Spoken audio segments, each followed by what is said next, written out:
Hello and welcome to another episode of the Melbourne Athletic Development Podcast.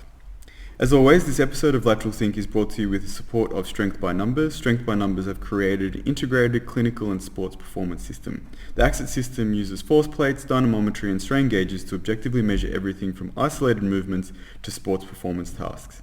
The system has greatly enhanced our clinical practice, decision making and objectivity. We are no longer guessing. The greatest thing is its ease of use, both for practitioners and clients. There are no wires, no fixed setup. It's a fully integrated Bluetooth system. If this sounds like something that would enhance your practice, visit strengthbynumbers.com and tell them that Melbourne Athletic Development sent you. So today we're very lucky to be joined by Associate Professor Tania Pizzari. Tania, do you want to give us a bit of a background on who you are and what you do? Sure. So I'm a physiotherapist by trade, but I've also been working mostly as a researcher and also lecturer at Latrobe University since 2002, so 20 years. Have a practice out in the northern suburbs of Melbourne. Continue to work clinically, and mostly clinically I see shoulder patients, but my research is fairly vast in terms of that was one of the things that, like, obviously Jack worked with you, for those people who it was his first graduate job, and your clinic is very well known as being a destination of desire for graduates. I think obviously because of both yourself and Paul Coburn's background in teaching and wanting to actually educate this next crop of physios. Yep. But what I always find really interesting, particularly about your research, is how varied it is and how it doesn't stick to one area.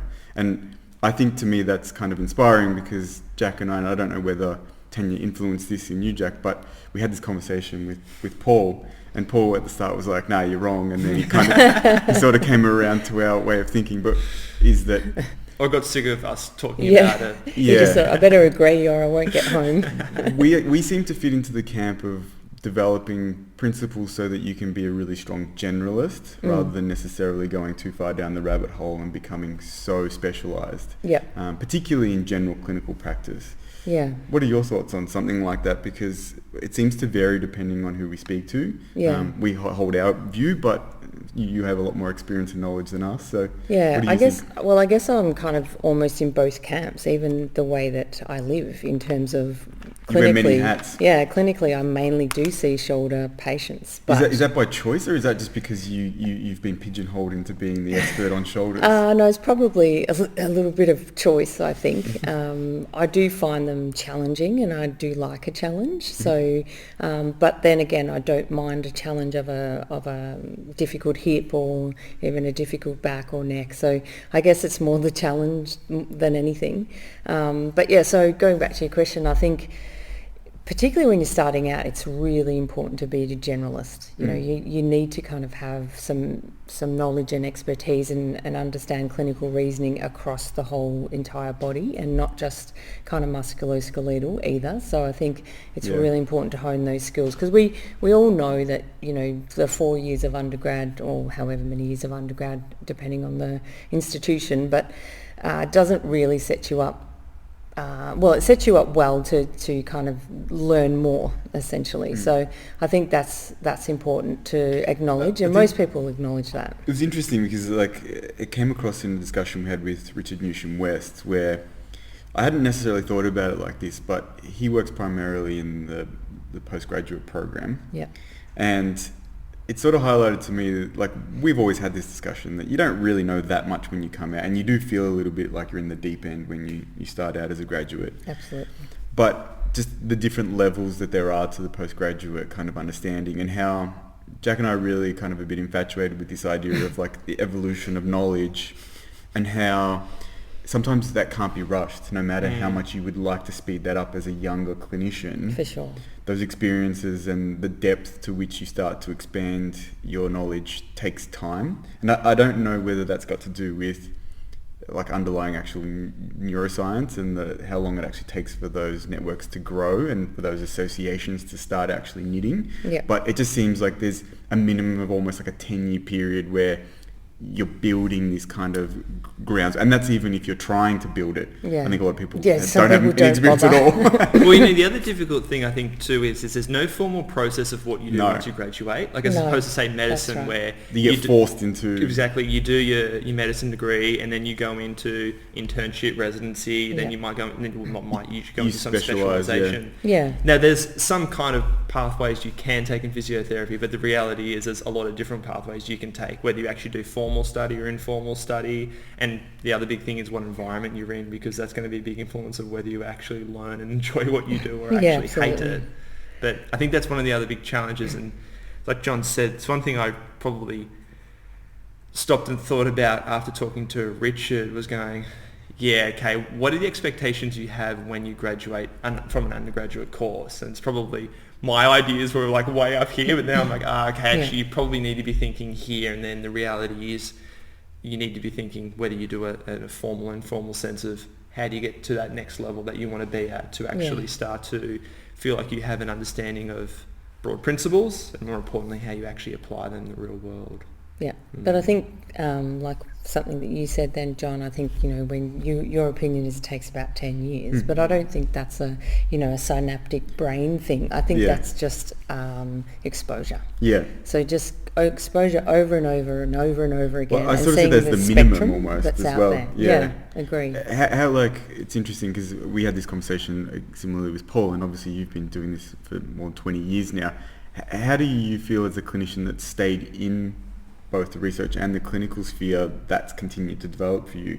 And has that been just a natural thing for you because you clearly are a very curious person as well? Or is that something that you actually have had to foster as you've gone further on? They're like, okay, I've actually got to keep exploring these things.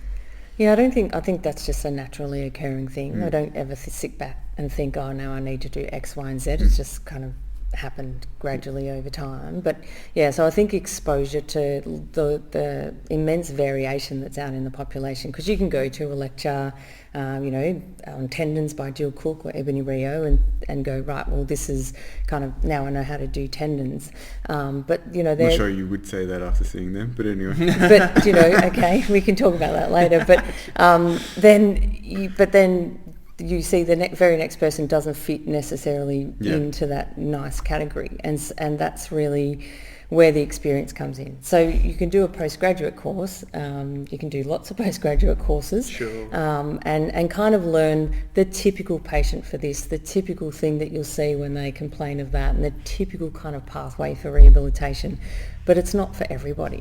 And so that's the really important thing. And the only way you can understand more those atypical cases or atypical, directions and trajectories is by experience. Well, actually, I asked this question because I think we probably see it a little bit differently. That's traditionally been how people develop that ability to tackle atypical situations is, well, if I've seen it, then I kind of know how to recognize it. But I think our contention is that that's one of the problems with education in the medical sphere or health sphere, rather than teaching at more of a principles level, so that even in an atypical presentation, if you have a bit of a framework that you work off, and it's funny because with the older clinicians that we've spoken to, and we've spoken to some very experienced surgeons, we've spoken to some very experienced clinicians, they tend to do that, but not necessarily recognize that they do that. Agreed. Yeah. They're not actually thinking, "Oh, I've saw this 5 years ago," even though they might. It's not that rote learning. There's a pattern recognition. It's more they actually go, "Well, what are the key things that are standing out from this system, and how do I take that across from what I know in whether it's other musculoskeletal systems or what you mentioned before, the more broad, health systems and parts of the human biology that I am actually going to take across." We have this contention, and I don't want this to be what we think, because obviously we're here talking to you, who knows much more than us, but this contention that if we taught more in that way, graduates would be a little bit more confident in what they're tackling. Well, I think the other big thing too is the question I often ask myself is, how much does a diagnosis give you information about how you manage the problem? Because there's certain situations where I think it's more obvious and evident, particularly when it's like, okay, this needs specific medical or surgical management, or you need to titrate the load because they've got a stress fracture or whatever it is. But the reality is it seems that most people fit into these more kind of non-specific diagnoses. And it's funny, something I've been reading about a lot recently. And it's interesting to look at some of the language around, say, diagnosis of hip and groin pain now. Yeah. Because basically it's adductor related, inguinal related. It's very hip simple. Related. Yeah. But I actually, in many ways, from a diagnostic... You seem to like that, don't you? Well, from a diagnostic standpoint, it's probably something I've run into trouble with clinically, where I think patients do like nice, clear diagnoses. Yes, absolutely. But then from a clinician's perspective, I often think of, well, why has this person developed this in the first place? And that's when you start to get into this much more broad, complex area of going, do they have particular tissue capacity deficits? What's their biomechanics look like? Are there even other sort of non-physical factors that I think are associated with it with regards to, say, like recovery, nutrition, and so on? And that's where I feel like we often run into problems where we become too fixated on following a protocol based on the diagnosis and sort of forgetting that when we look at, say, research or we look at protocols, that's based on this idea of the average, which is actually a useful starting point. Yeah. But the reality is most people don't fit into the average when you consider all the contextual factors that's right. for how they present. Yeah. And that's where my thinking comes of like, okay, well, do we need to focus? How do we make sure we get that transition of having that more ordered thinking to going, this is their presentation, here's my subjective, objective findings, I can determine this is the diagnosis, to that more typically unordered thinking of like, well, what the hell's actually going on here in terms of why this is happening and how do I actually approach that? Yeah, because I think sometimes the diagnosis in a lot of situations doesn't tell you that. It doesn't give you a direction for management. And the other thing too, and this adds another level of complexity to it, is more often than not, like every clinician is going to do multiple interventions in parallel. Yeah. So like that starts to muddle up, well, what actually worked. What worked, yeah. But more importantly, it's like, well, is there an interaction effect here anyway? Because if you're doing a bit of manual therapy and exercise and education, are you having a interaction of those factors that leads to outcomes that are typically non-linear? And that's something that we often talk a lot about because it's a principle of, say, biological systems. And I think you actually see that a lot clinically of going like, oh, wow, manual therapy seemed to have a very big response with this person and then allow them to have more effective application of exercise and all this kind of stuff. And that's probably, and this is sort of my justification for why I typically follow more a principles-based approach. Yeah, absolutely. I think that's a must, essentially, because if we just have to change our paradigm of diagnosis, so like into what you called that unordered kind of approach, because using a real pathoanatomical strategy doesn't give us anything. Yeah, sure. In terms of, first of all, we don't know, we can never be sure what's actually causing the person's pain. That's evident when you look at all the investigations and the correlation to symptoms. Yeah. And so if you see this, I mean, again, I'll probably come back to shoulders a lot, but particularly in shoulders. So, you can call the umbrella term a rotator cuff pain syndrome, for example. Like, what does that even mean? There must be about 1 billion different sort of subgroups if you did want to talk about diagnostic categories within that. And so if you treat them all the same, then not everyone's going to get better. And that's just the reality of that. Why do you think, something I've thought about, why do you think when you think of, say, shoulder and hip versus when you go to more proximal, it becomes a lot more confusing? Why? Because the reality is, like, if someone comes in with a knee injury, it's actually typically a lot easier to be able to identify or diagnose. That's why Tania picked the hard problem. Yeah, that's right. That's what I said before. It's a challenge. Look, no, I think it's the hip and the shoulder. It's the biomechanics are so much more important in terms of, or they're so much more complex. In terms of anatomy too. Not so much not important, but so complex in terms of, you have to have good control of the joint, and there can be so many structures that maybe the generator of pain can never identify exactly what that is for sure, but there can be a slight sort of problem with the motor control of that joint, and you have all these kind of secondary issues as a result. Whereas in the knee, for example, the the degrees of motion are not as great, and so the biomechanics are a little bit more straightforward, and you can generally identify when the biomechanics are not working so well in the knee. It's easier to identify anyway. Sure. And then it's kind of an easier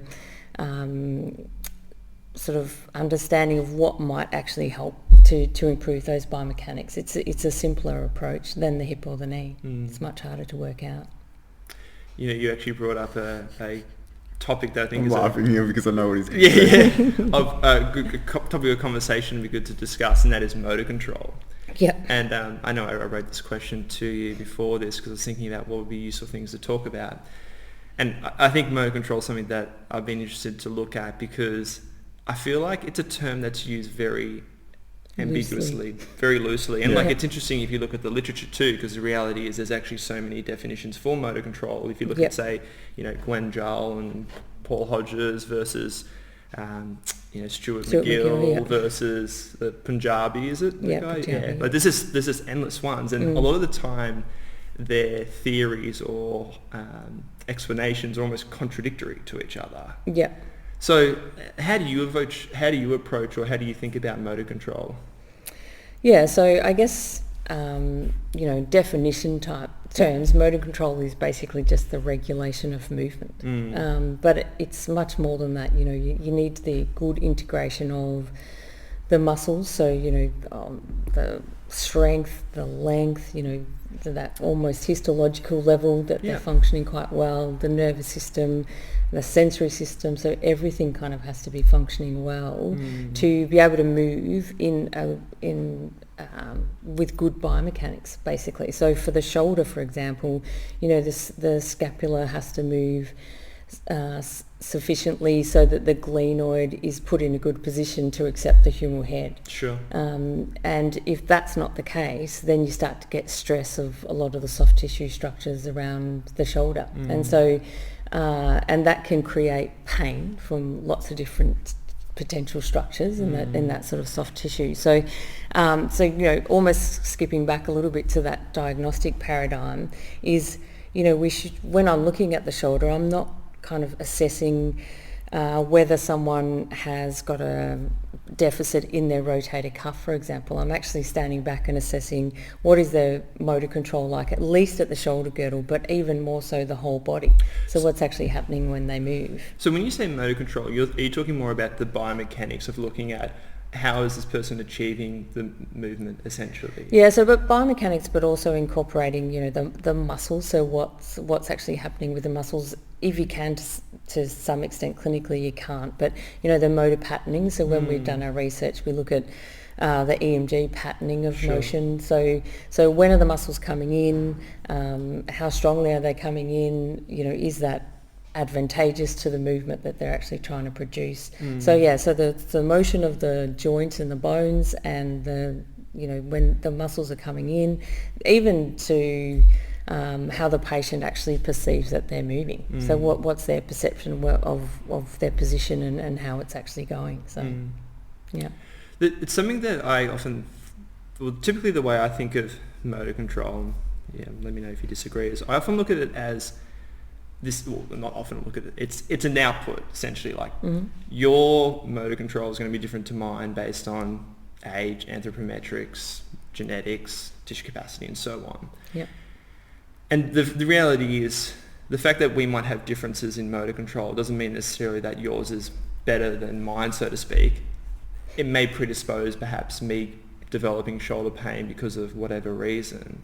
But when I think of the fact that we see variability in motor control, I often think of, should we be thinking about using interventions to, say, directly influence the EMG activity of a muscle? Or should we think of it more from the standpoint of, okay, this is someone's movement pattern. I've identified these particular deficits. If I address these deficits, do I see a change in their motor control? Because I see like the common approach these days is, I'm going to get people to do certain types of movements that will increase the EMG activity of a particular muscle.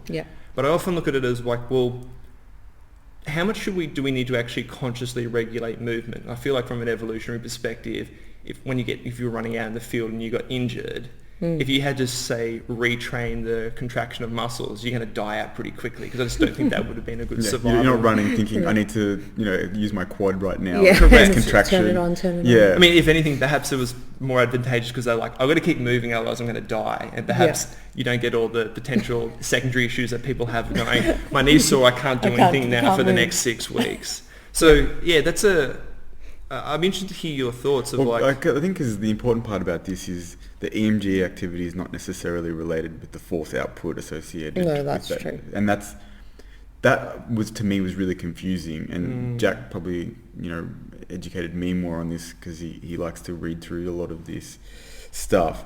But I always was in the camp that, if it creates higher EMG activity, then it's probably useful, and if you want to get those timings right based on that EMG activity. Yeah.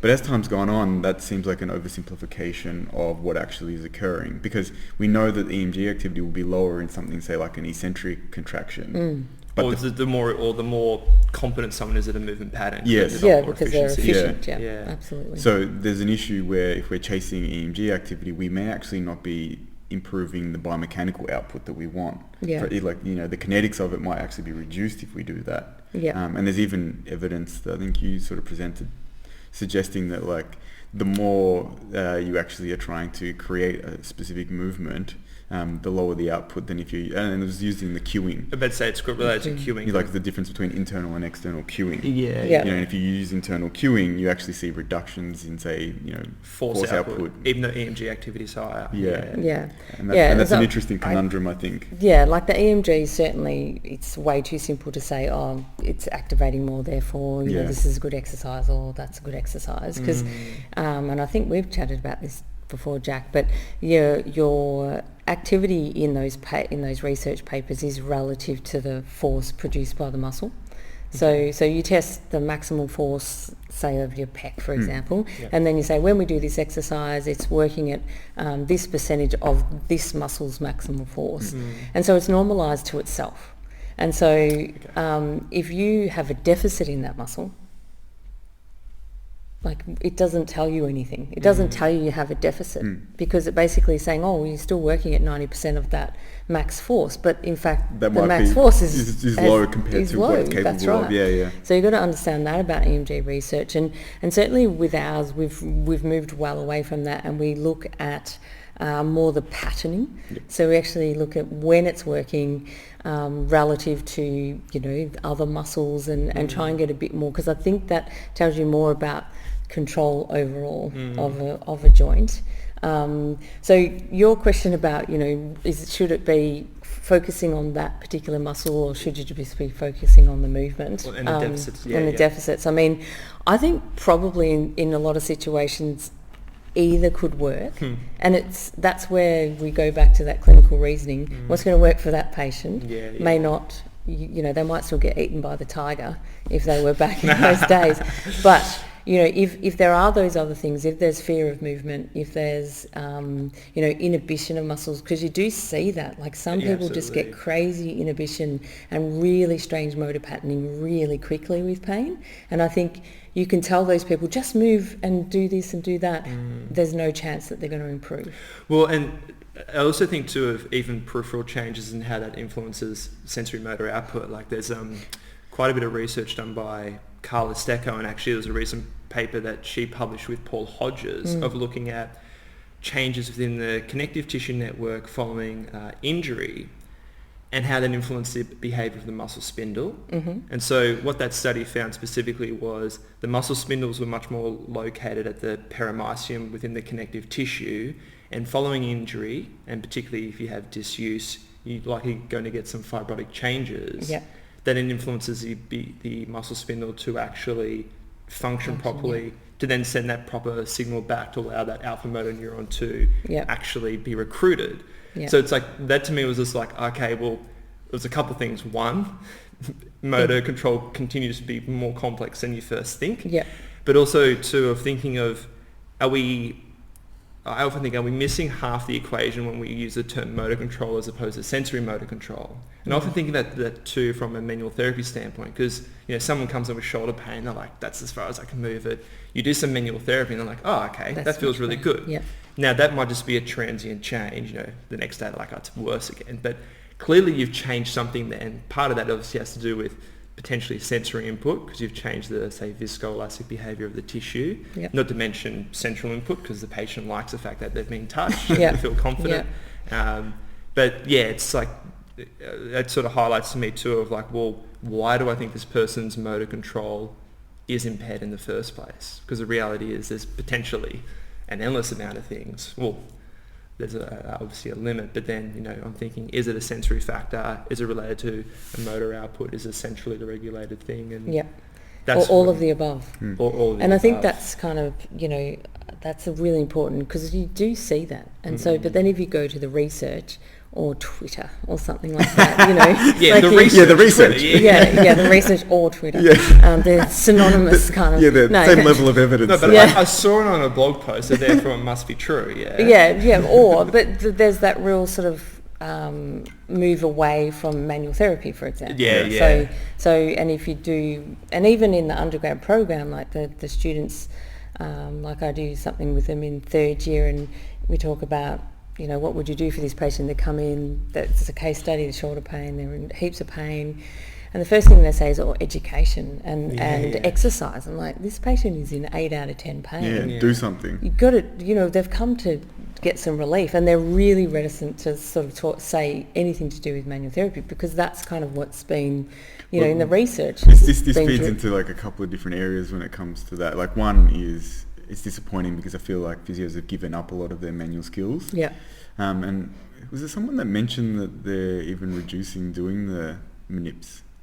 Oh, no, I think that's something that's been discussed a lot in physio, where particularly doing manipulation, because we're becoming less competent at doing it, so we don't learn it, they're thinking about removing it from being actually covered. But the second thing is, I think it feeds into, I don't know if you put this in one of the questions, but just around like evidence-based practice. And it seems like a lot of clinicians, particularly in you mentioned Twitter, the Twitter sphere, seem to not actually know what the definition is. And what the original definition, was put together. Dave Sackett's work in the 90s, that, it's made up of 3 parts and they're equally weighted. And the literature is not 90% of what you do. Yet that seems to almost be the way in which people operate. They'll yell at each other, particularly online, of, well, there's no evidence for that, so why the hell would you do manual therapy? It's like, well, that's actually best evidence-based practice. Well, I think part of the issue then too may fall into best evidence-based practice. If you're looking from the research perspective, there are so many gaps when we look at applied research. Like the reality is, like, particularly say physiotherapy or related professions, we're very much in our infancy of that profession itself, not to mention the actual literature. That was the cool thing about what Cobes spoke about. He was saying how he basically, when he was finishing up uni, he's like, if you looked up Pedro, he's like, I have read every single paper. And he's like, I was waiting for new papers to come out so I could he's like, I was like tracking it. Are you saying that he's old? Well, he said it himself. Well, actually got really angry about us calling him old when we mentioned his hip. He was like, piss off, Jack, nothing wrong with my hip.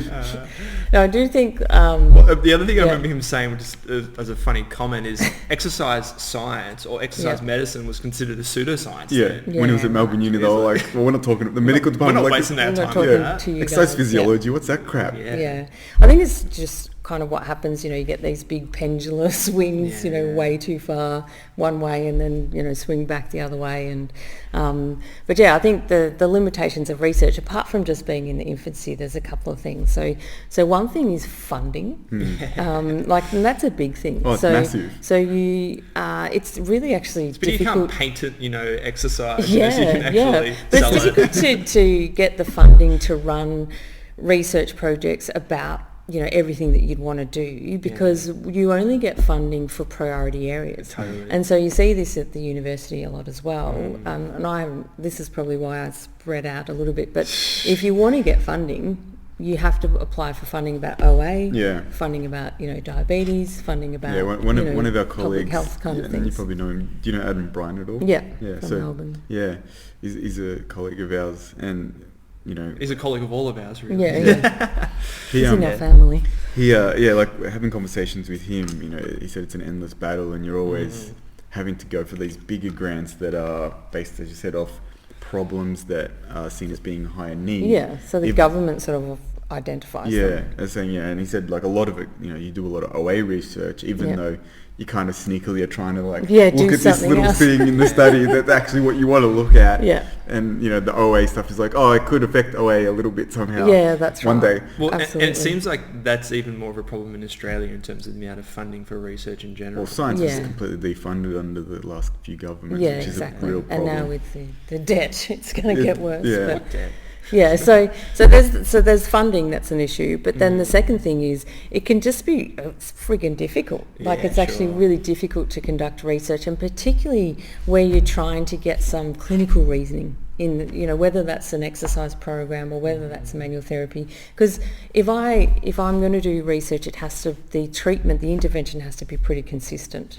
Because it can't just be how well does Jack Williams get people better. It has to be how well does this program and applied by these 20 different therapists, how well does that work to get people better? And then it's really difficult to tie in a lot of clinical reasoning into that. So you have to kind of be very structured with that.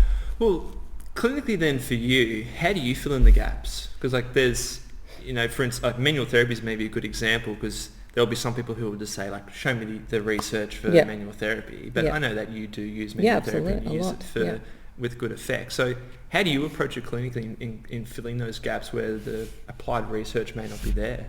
Yeah, but I think I go back to the original definition of evidence-based practice. You know, I was probably lucky enough to be older than you guys at this stage, but we did do a lot of manual therapy. I think you'll always be older than us. Yeah. At this stage now, I'm planning on sort of turning back time at some point. But yeah, so when we went, when we went through, there was still a lot of manual therapy, and we learnt from, you know, people who'd been doing it for a long, long time. And then I think, you know, when I've had the opportunity as a postgraduately to learn from some older people older than me, and learn some techniques and things like that, and just be really open to it. Like, I look at read and look at chiropractic books and videos and, you know, osteopathic and just to, you know, you might not agree with a lot of the stuff that they do, but just the techniques and trialing those techniques yourself. And that's, you know, going back to evidence-based practice, apart from learning from experts, is actually just trying it yourself with your own patients, and then if it works, you know, then implementing it with again or changing, if it doesn't, changing it a bit,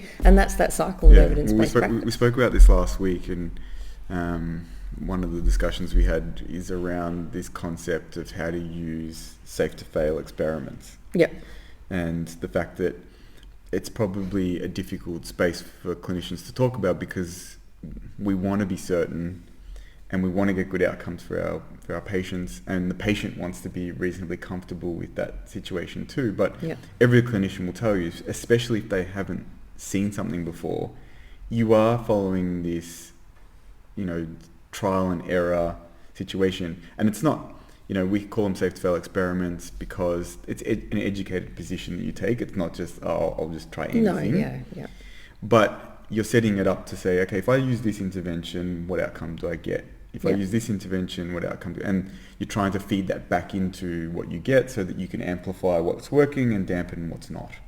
But that's not necessarily how we're educated to kind of explore medical problems or health problems, because I always think that, and I'd be interested to see what you say about this, because obviously you're much more experienced than I am, but I've always struggled with this concept that, particularly as a physio, patients really expect something from you there and then.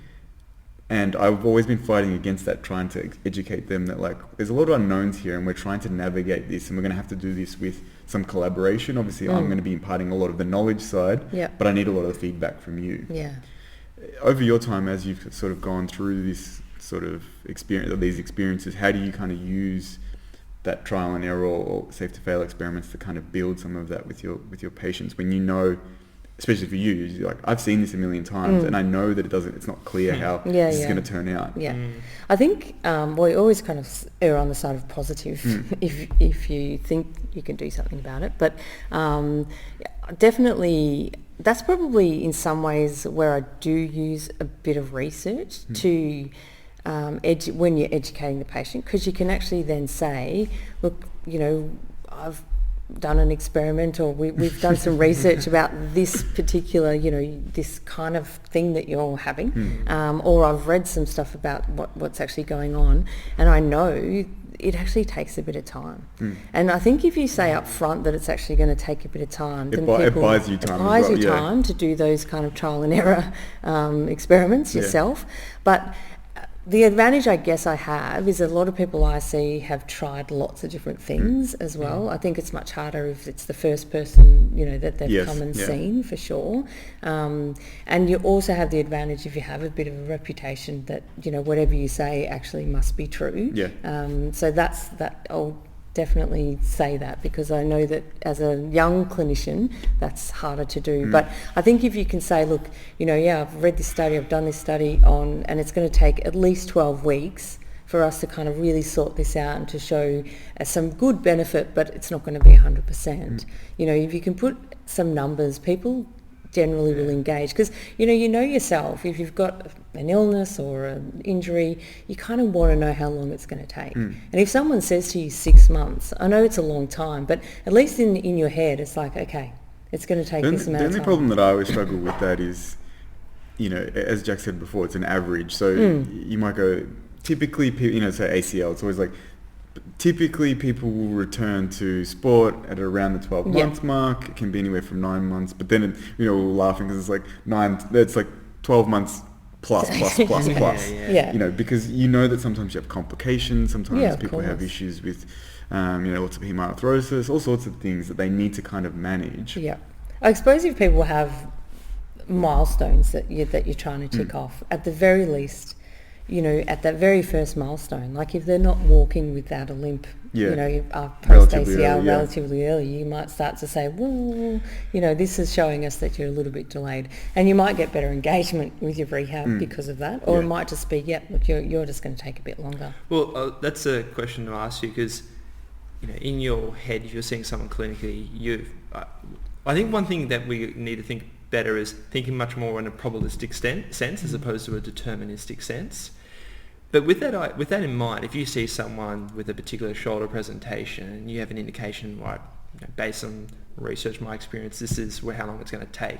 Are there other factors that you look for within the individual that give you an indication of whether that's going to actually be a bit shorter or longer? Because I'm tipping you're going to see variability in terms of how long they actually do take to get better. Yeah, absolutely. And I think sometimes you can pick those kind of things up, even if it's subjectively, some of the things that they might tell you about their lifestyle, about their... What kind of things do you look for?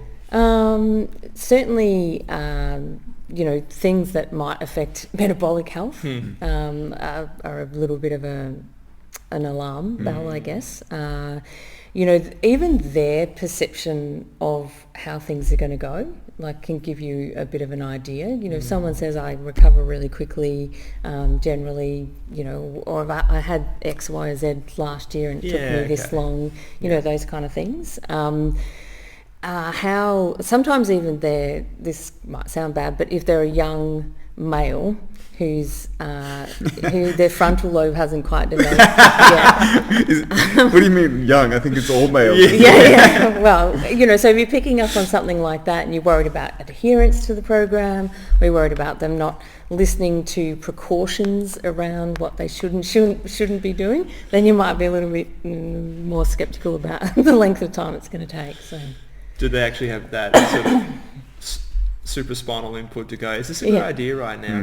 That's right. Yeah, so those kind of things definitely. And then their objective presentation. So how that, almost going back to that motor control, like if they actually, with a few cues, can change things pretty easily, then you might be thinking, well, they're probably going to go a little bit faster than the person who has no idea. The motor morons. The motor morons, no idea what their shoulder's actually doing. You can be in front of the mirror, it can take them ages just to get one simple movement, and then you think, okay, this is going to take a little bit of time. So it's all of those things combined. Actually, you're just talking about cueing, we mentioned this before briefly about different types of cueing, because I know a lot of cueing that's used for looking at changing motor controls using those internal cues.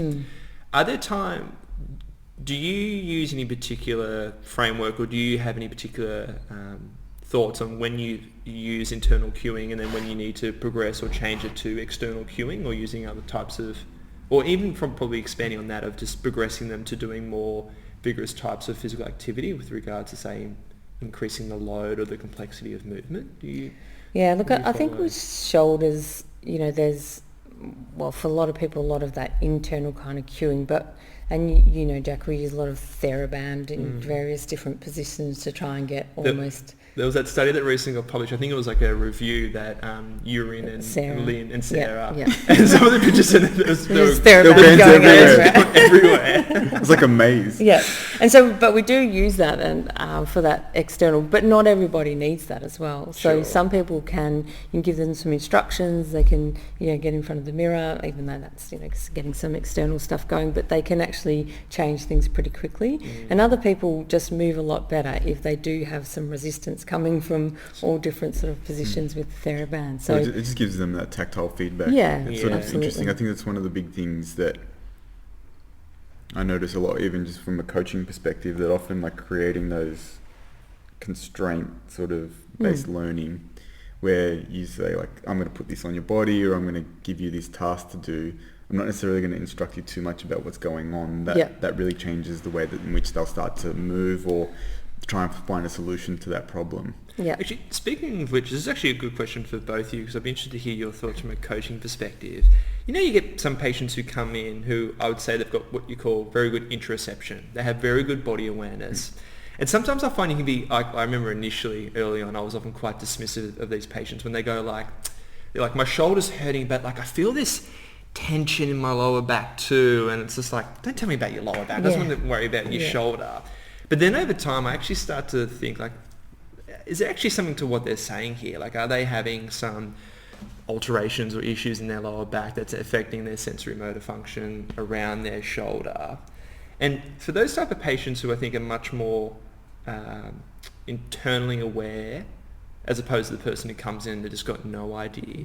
Do you use a different approach to how you actually manage them? Because it's like, well, do I need to actually focus a lot on internal cueing because they've actually got quite good, say, body awareness or spatial awareness already, and do you use a different approach to that type of person compared to the other end of the spectrum where they've got no idea? So I'd be interested to hear your thoughts too, John, like from a coaching perspective as well. Yeah, I mean, I think definitely, like if you see someone who has that, I mean, sometimes you can think, they're almost too aware, and there's that as well. Like they're hyper, thinking, almost hyper-vigilant with everything that's actually and it creates happening. they almost get anxious about that whole thing. And I also worry then too, is it actually problematic to give them more internal cueing? Because like, are they kind of people who need to focus a little bit more externally as opposed to like always internally? Yeah, no, I agree. So there's almost like that end of the spectrum, which I agree they have to stop focusing on it. Then there's the people who just have reasonable body awareness, and I think you definitely do treat them different to the person who has no idea. Yeah. Have you got You're my 2 cents? Yeah. I just imagine you've got some athletes like that, John. Yeah, well, you know them. All too well. I think it opens up Pandora's box, and actually, interestingly, it's good timing because at the moment I'm listening to Lex Friedman's podcast with Michael Levin, who's a biologist, and actually, I think you'd really like that one, Jack. Yeah, okay. But he's talking about biology and sort of complex behavior and how that kind of comes together. And what they're doing is they're creating these things called xenobots, which are made from this type of frog. And what? A xenofrog. Yeah, well, they're basically they're biological robots, and it comes from this frog called a xenus something. I can't remember what it is. It's just a type of frog they use in labs, but they take the cells and then they like manipulate them just by like taking some of the actual external membrane of the cell apart. But then essentially the cell just works out what to do and starts creating things and doing all of these things. And he's really interested in this idea of how we look at the intelligence of, biological, cells and how they fit together and how they can create solutions in a really intelligent and collaborative way without direct programming. And he's an engineer, and I would say he's probably a biological engineer, but he was saying how one of the big things that he thinks going forward we're going to start seeing more and more is much less of this top down and much more of allowing us to explore biological systems creating their own solution to things. And what I think... So instead of like constraining the system, keeping it very open. Yeah, leaving it open, but... And feeding the system well, I think. Exactly. Like, that's probably the critical And one thing. of the things that made me think about a lot with this question, if I come back to it, is with those people who do seem to have better understanding of what's going on in that sensory input, particularly internally, I think sometimes your job is to get out of the way. And I think the mistakes I make often, so I have to start learning at some point, is to try and do too much of that top-down sort of coaching and being like, I need you to move here and do this and create those internal cues. It's more about how do I give them opportunities to explore a solution to that.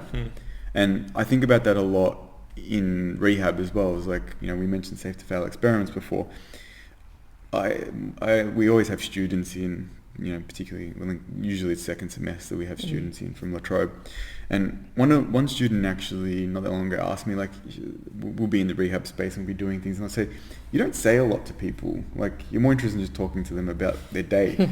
And I said, one, it's because I'm lazy. But two, it's because I actually am more interested in how they solve problems than I am in my instructions to try and get them to solve it. And it's probably one of my biggest criticisms, I think, of what I see younger physios do is they explain the crap out of something to someone. And it's really common in coaching, you see it with younger coaches, they overcoach. And the poor person's so confused, they're walking around as if they don't know where they are. And I think we do that with physio a lot.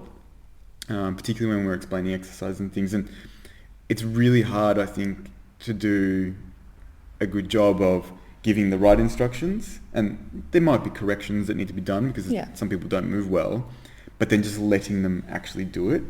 You don't need to stand there every single repetition they do and going, no, yes, no, oh, yep, no, yep. Rotate your knee out slightly. It's just like, you've given them the instruction, let them actually explore it through the 10 or 12 or 20 reps, whatever you've given them to do, so that you can see actually how do they navigate that problem. And if they keep getting it wrong, you obviously need to find a way of either creating a different task for them to do, giving a different instruction, or creating some sort of constraints-based approach that actually, and that's where, like, the model you guys use by using, say, the TheraBands, it's like, we're going to put this thing around your shoulder so that you have to maintain your postural position for your shoulder. I'm not going to keep instructing you, hold that back, hold that back, hold it back. I'm just going to give that to you as the constraint. So it makes me think of that. And I think one of the things going forward that we have to get better at in healthcare is allowing people the intelligence of their biology to solve the problem rather than trying to navigate. And he talks about it in this thing of like, it's a big problem you have with, say, pharmaceuticals. They try and engineer them down to a certain level. He goes, we get stuck usually at the pathway level. So once that happens, there's lots of side effects because that pathway affects this system, this system, this system, this system. But he's saying, hopefully, eventually, it's going to be a thing of like, we kind of present something to their system that the system then has to find a way of kind of combating and getting around that creates a solution, not us forcing the system to do something based on blocking something or cutting something out. Well, and the other end of the spectrum then too is there are situations where you are going to have to put in constraints because of someone's presentation and where they're at. But then what's the appropriate timeline to give them to be like, okay, I can't keep just wrapping you up in cotton wool forever or like controlling everything, because the reality is whether it's related to doing daily activities or playing sport, you're going to be in a much more open environment where you are not going to have those constraints It's in place. interesting you say that. Like, I saw something from a coach, world-renowned coach the other day. It was just a post that someone put up, and it was a video of him coaching on the track, and he just spoke about this concept of saying, like, sometimes you just need to give the athlete an opportunity and say, like, I need you to do this. I'm not going to tell you how to do it. I'm not going to give you any instructions. I just need you to do this. Because if you give them the opportunity, they'll find a way, particularly if they're a good athlete, rather than you trying to think that you have a way of creating that solution for them. And I don't know how that fits into the healthcare space just yet, but I found it really interesting because I think one of the things that I personally get really uncomfortable with, especially seeing younger clinicians, is they treat people like idiots. They do. They treat them as they're really patronizing. It really pisses me off. I get really uncomfortable about it because like, this person's an intelligent person. they don't need to be patronized. Like, oh, you're doing so well. It's like, they're not 4.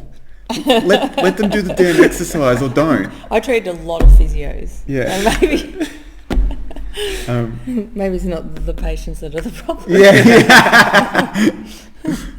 But I find that really something that I think we need to allow people to explore their own movement literacy and intelligence there. Yeah. Well, and then part of that then too is also setting up what are the acceptable parameters within that period too. Because like a good example with that too is with expectations and say pain, which we've talked a lot about, because as nice as it would be, pain may not be something that is eliminated immediately. So during that process of actual discovery, what are the expectations for experiencing symptoms, and do you actually tell them what they are? Because I think that's where you also run into problems where they're like, oh, but it still hurts. I'm like, yeah, it's okay.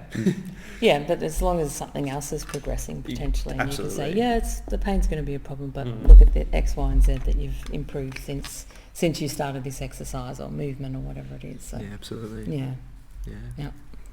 But it's funny, like just jumping it back a little bit to the EMG and movement control and stuff, and you were talking, Jack, about how long do you kind of do it before you almost give up or throw them back in. But some of our research has shown that what's changes after rehabilitation, and this is rehab with all those TheraBand constraints and things, is the variability of movement.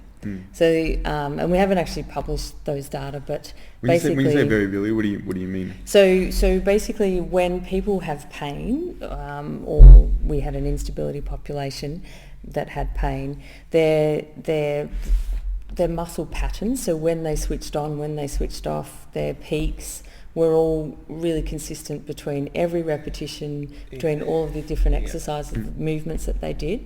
Then post kind of just a 12-week program, really looking at motor control and trying to change their motor control, there's, the standard deviations and things of their movement were extreme. Yep. So then they really changed how much, I suppose, stress they were putting on their soft tissue every time they moved. And I know that coaches are big on that dynamic systems kind of approach, and not sort of reducing overload by actually having lots of different ways to produce the same movement. Yeah. But it's interesting you say that, because I know there's quite a bit of research looking at, say, low back pain. People with low back pain, they lose complexity and variability in movement. Yeah. And it's interesting because I think that sort of feeds into your point before, John, where you don't, or eventually too, the less constraints you create, the more autonomy you give the central nervous system to create patterns to solve a problem. That's often something that John and I talk about too, because I think one of the big things about solving musculoskeletal problems is how do you develop more tools for the system to be able to go like, all right, now I've got all these different options. How do I provide an optimal solution? Because I think that's one of the big issues you have too, of if you're like, I know every repetition has to be exactly like this. It's like, well, hang on, allow them to have some variability, because that's actually a normal process of human movement. That finding of variability, I think, is one of the biggest things that messes with people when they learn that actually expert performers, or even, as you said, in healthy subjects, they have more variability, not less. Yes, that's right. And I think that's also then where the problem, when you're just looking at research, is because if you increase your variability, then you're less likely to find differences between groups. So then you go, oh, well, that's no good, because the research didn't change, the thing between the two groups. The intervention wasn't important. But if you look at the variability, then it is. I think that's often one of the issues you get caught out, or people get caught out when they read research, is they just look at the average, because, I mean, that's what you report on, but it's like, well, what's the actual standard deviation and the range? Because there's something I also think too where, again, it comes back to whether you're thinking that more probabilistic or deterministic thinking, because although one averages is what you saw as a response, we know that there's going to be some people who are more really hyper-responders or non-responders at the same time too. And I think that just sort of reinforces to me the importance of those safe-to-fail experiments, because there are going to be times when you do stuff and you go, well, this isn't working. Absolutely. And it's always going to be problematic too, because, setting up expectations and explaining to the patient, you're like, yeah, we actually need to take a different direction because Yeah. this doesn't seem to be This didn't providing quite this. work out as well as I hoped. Exactly. Yeah, and like we talk about that in research as well, and obviously clinically, but you got your bell curve, and usually when you're doing an intervention, you're comparing the top of one bell curve with the top of another bell curve. Absolutely. But what, the ends of the actual curve, those people, like you say, there's hyper responders. Who are they? How can we identify them? Is it just actually a different subgroup?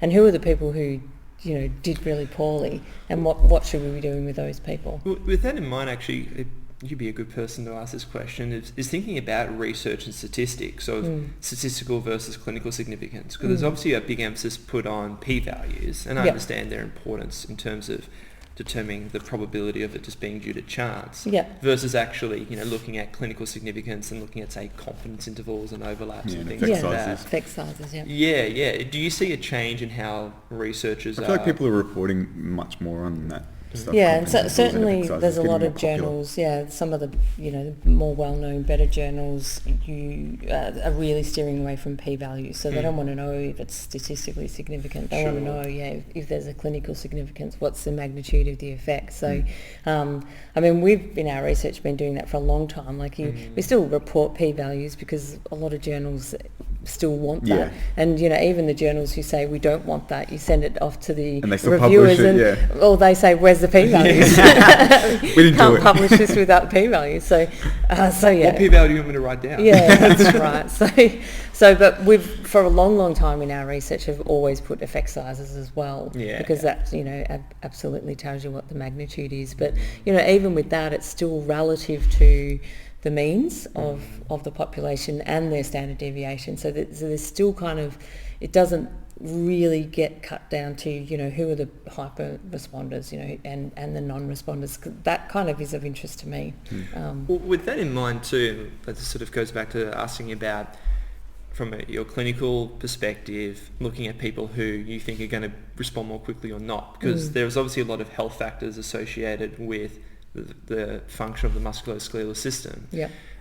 Is that something that you are thinking more about or seeing in the research when you think of inclusion-exclusion criteria, of looking at some of these other systemic factors? Because I think that's something that's often forgotten about, of looking at BMI or obesity and for sure. metabolic function and other comorbidities. And a couple of things pop up into my head, but we recently did a study, was published in AJSM, looking at hormone replacement therapy for GTPS, or gluteal tendinopathy, in postmenopausal women, not just in everyone. Didn't Charlotte do some of that stuff? Yeah, Charlotte started it, and then Rachel Cowan finished, because it was just bigger than Ben-Hur by the time Charlotte needed to do her PhD. So, but basically there was an interaction effect with BMI. So you had a good outcome with hormone replacement and exercise for GTPS if you're a postmenopausal woman, if you had a lower BMI. So, even just that, and we didn't really think about that beforehand, but, if we're going to run it again, you might stratify it based on that, or you might look at that dose response kind of, the dose relationship, because they all just got the same dose. But if you've got a bigger BMI, then maybe you need a bigger dose. So there's that. And then also, thinking about, we did just a small pilot study just on rotator cuff pain, and the crazy subgroups within that, like in terms of, we had 20-year-olds and then we had 65-year-old, and they all met the inclusion criteria, and that was based, firmly in the research on how to diagnose this syndrome. But you're like, well, that's obviously very, very different. And the those metabolic, biological, other factors are going to be much more important in the 65-year-old than they are in the 20-year-old. So I think that's an important consideration when you're reading the research, and we probably haven't done that well to this point, I don't think, in physio research. I have a question I want to ask that I haven't asked anyone before, but I think Tania would be a good person. This is a personal question, John. No, I'm enamoured by the idea that curious people tend to have lots of little problems that they're always working on. So, Tania, what problems or ideas or concepts are gnawing at you at the moment I would say probably in the physio world. Yeah, but, yeah. That at the moment you're hoping at some stage either you'll be able to answer, someone will be able to answer, or, you know, we'll get some idea of what's going on. Yeah. I really hate to answer that in that I'm going to be, you know, very narrow in terms of my kind of area, because I know that there's much bigger problems out there. But I find that, you know, when you meet very intelligent people and people who take on, and I think it's a very high value burden of seeking out knowledge for the rest of us. So it comes with praise. I'm being serious, because Jack and I, we're super interested in lots of different things, and if you ask either of us whether we do any research, you say no fucking way. Right? I've attempted to. Yeah, I was going to say Jack gave it a go. Yeah, for about 3 months, and then he just gave up on it, right? Yeah. So I say this, as I said, with praise, because some people are willing to take that burden on for the rest of us lazy people. Yeah. Right? You know, what kind of things are you sort of looking at that, you know, at the moment you're kind of like, oh, I'd love to know how this works, or, you know, it's gnawing at me. Yeah, I mean, clinically, I don't think I'll be able to answer this question. Yeah, but clinically, you know, I'm very infatuated with the importance of, and I know you guys are as well, but that metabolic health and sort of the impact of diet. We actually spoke about this in one of our podcasts recently. Yeah. And I know there's lots of research out there and so on, but I don't think we integrate it very well in our profession, and I think there's a lot to learn. And then people more underappreciate recently, it. That's the thing too. Absolutely. Like, from so many different levels, where it's just the actual delivery of nutrients to tissue, but even thinking about the deficits. Also, like the gut immune response, and how that alters systemic inflammation, like the tissue environment, and therefore like tissue regulation itself. Absolutely. So gut health, I think, is critical. You know, and I've been into that and read about that for lots and lots of, probably about a decade or more now. And do you think see you'll ever those integrate patients, any of that stuff into your research? I try to, you know, with the time that you have and the kind of knowledge that you have, and I'm always cautious because I'm not necessarily officially trained in that area, but I have done a lot of my own research. I always think that's one of the things that does frustrate me, and I'm sure frustrates Jack as well, is that people who solve bigger problems tend to combine areas of knowledge. Yes. Right? And that's been shown over and over and over. Yeah. But the way that a lot of these sort of research institutions are set up, it's sort of like stay in your box. Yes, absolutely. Which to me says that you're not really ever going to solve a broader problem. You're just going to keep digging deeper and deeper into the same problem.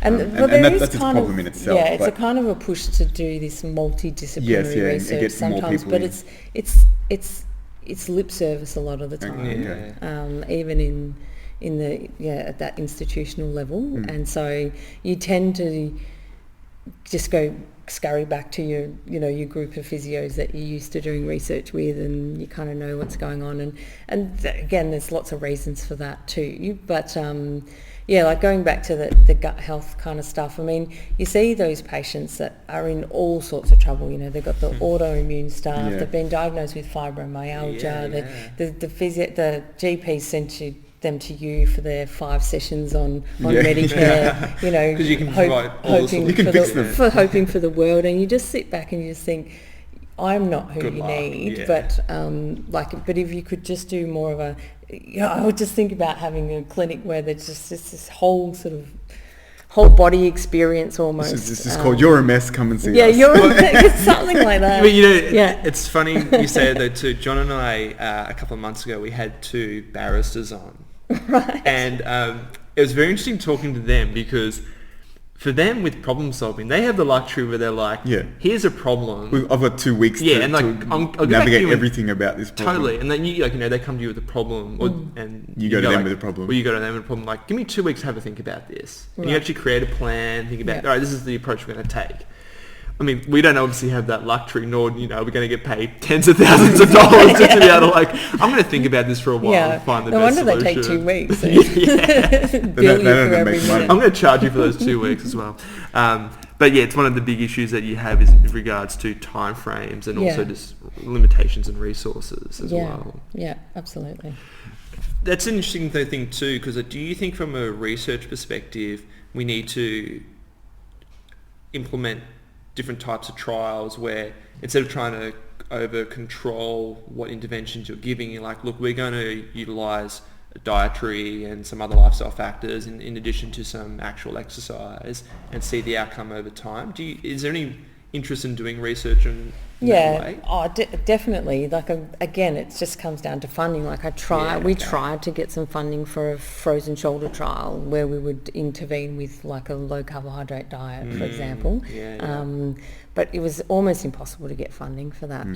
So that's part of the issue. I mean, there obviously is that research around, but it's in OA mostly because you can get funding to do it, and you can get big numbers in terms of the research team, and you can get a bit more collaborative and multidisciplinary with that. But unless you have the funding, it's really difficult to run clinical trials. Like the trial that we ran that I just spoke about, the tendinopathy trial, and Charlotte's trial before that, which was an exercise versus placebo in the same cohort. But we run that off the smell of an oily rag, as they say. Like we had $10,000 from the APA and $10,000 from here, and it's patchwork. It's just patchwork, and that was mostly for the bloods. Like the thing that costs money in research is scans and any type of blood work. And then the physios did it out of the goodness of their heart. So we had 60 to 70 physios across Victoria who saw these patients the goodness of their heart for free, so in kind, which was amazing. But to keep expecting the physio population to do that is not possible. But you just can't run clinical trials if you don't have a crap load of money usually. It's like the similar problem you see in nutrition research, because it's one of the benefits of, say, pharmaceutical research, because you can obviously patent it and there's a lot of money to be made. No, absolutely. So the stuff that probably works best, you don't make money from. It definitely works best, I should say. So where do you see our profession going then over the next 5-10 years?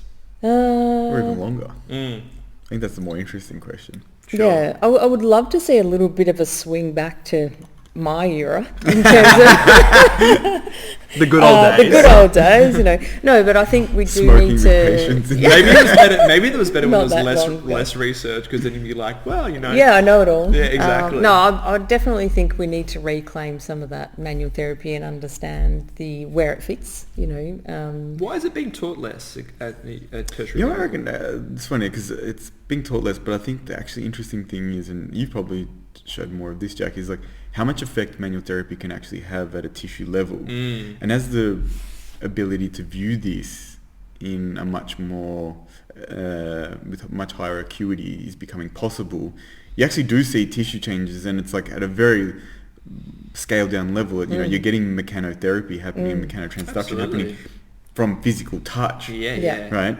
We always thought that was bullshit. It wasn't possible. Yeah, that's right. It happens at least once every 3 months. You get some fucking idiot post on social media.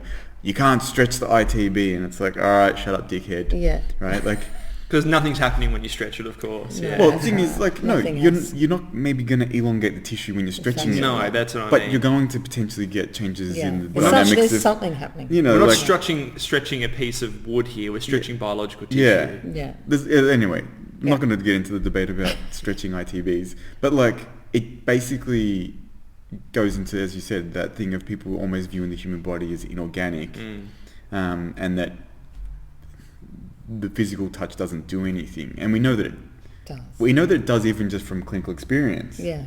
Even if it's that perceptual thing of someone feels better, right? But we're starting to now being able to visualize, actually there was changes in this tissue, whether it's increased blood flow, whether it's increase in the, we speak about... Changes in the viscoelastic behaviour. Yeah, we speak about, with fascia, the increase in the secretion of hyaluronan between the actual tissue layers. All of these things that previously we were didn't even understand, didn't know that happened from movement or stretching or from physical manipulation.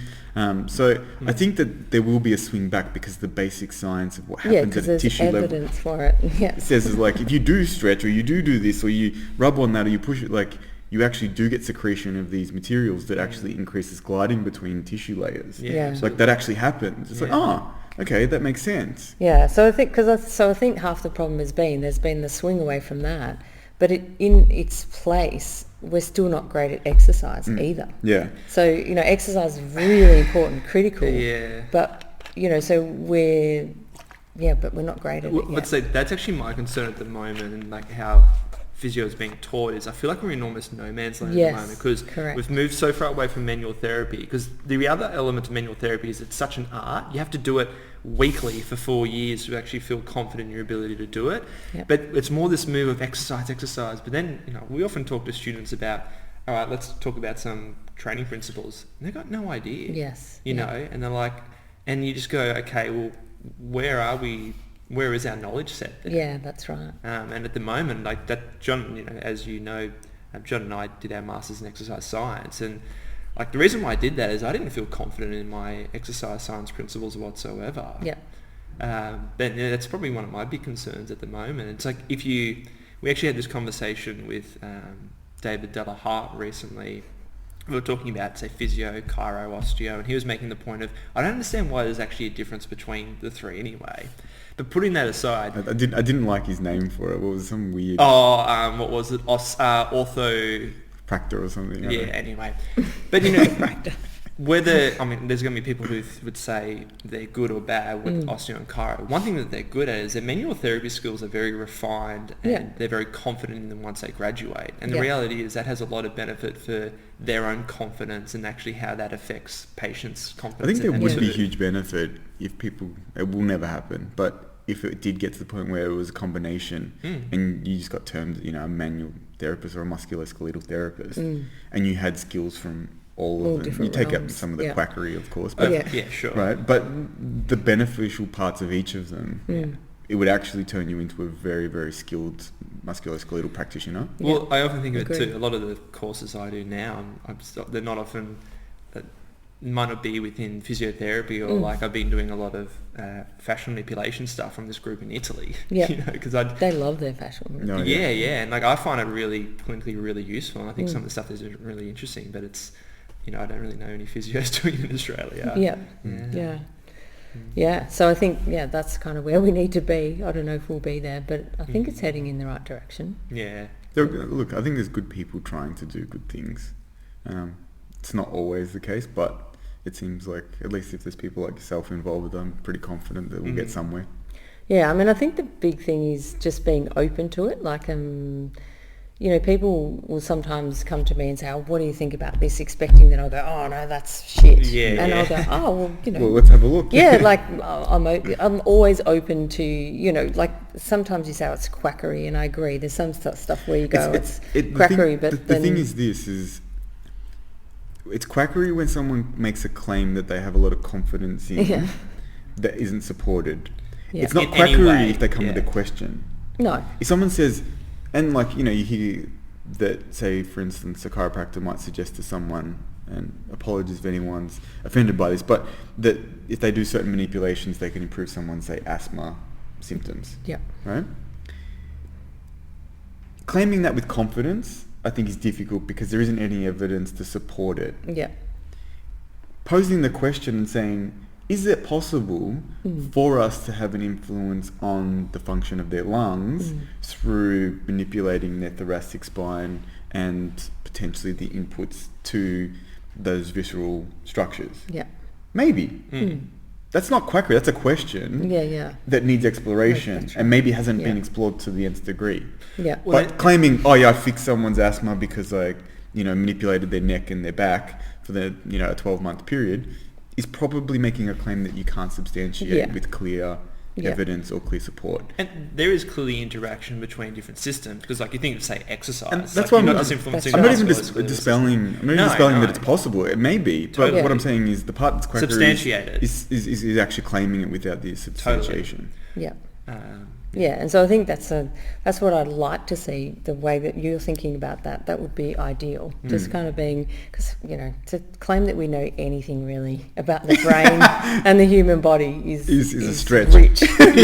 Some of Donald Hoffman's stuff John and I have been listening to recently. Don't do that. Don't do that. You'll be walking around in the stupor for the next few weeks. Because reality isn't actually real. No, Well, my son always gets worried that I'm going to an alternate reality every time I leave the house. Well, he might might actually be right. I know. if you Maybe believe what Donald he's Hoffman been says. listening to Hoffman How as old well. is this? Which That's son's my this? He's a lot 11-year-old. more intelligent Yeah, than you know. Yes, he's surprisingly Yeah. bright.